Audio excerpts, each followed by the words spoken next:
this worst content. Ooh, what it must be. Ooh, what it must be. Divine.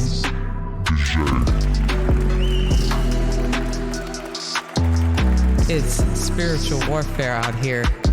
It's spiritual warfare out here. That's why we must stay protected and equipped with these self-healing affirmations with a twist. Best worst content? Oh yeah, that's the brand. That's the foundation to this healing journey. That not great, not good enough, but you fuck with it content. I am not my diagnosis. I am not what I've been through. You can beat me verbally, physically, mentally, emotionally, but you can't destroy me. I rise up, weathering storms no matter what.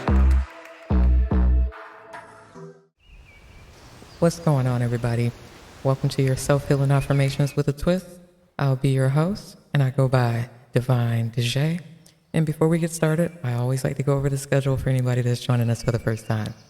These affirmations will be posted at the beginning, middle, and end of the week. So Monday, Wednesday, Friday. Each week we'll have a different theme to give more context to the affirmation. And be advised, this content is for a mature audience. The theme that we're in this week is no sense of direction. And the affirmation today is withdrawals. Withdrawal.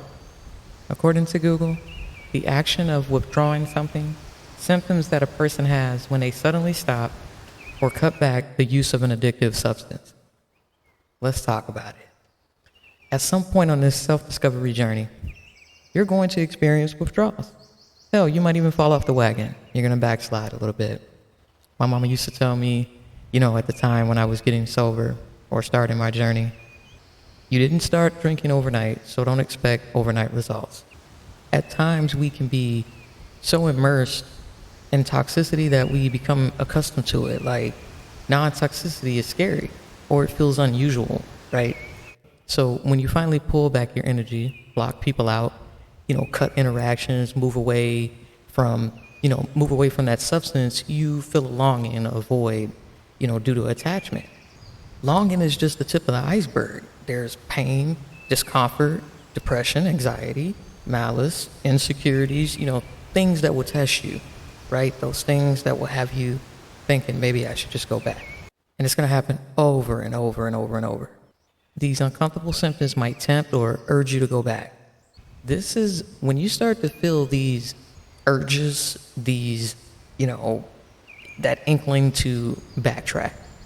This is when it's most important to find healthy ways to cope, like with exercising, meditating, my favorite thing, right? Meditating, fill your time with your favorite hobbies, or even start a new one.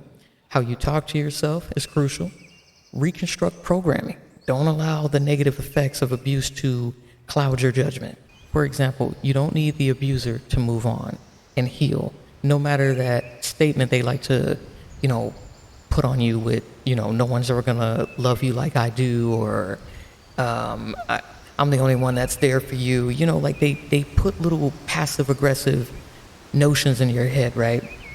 Your will and determination for better will win every time. Once you go no contact, do everything possible not to break it if possible. And this can be very challenging.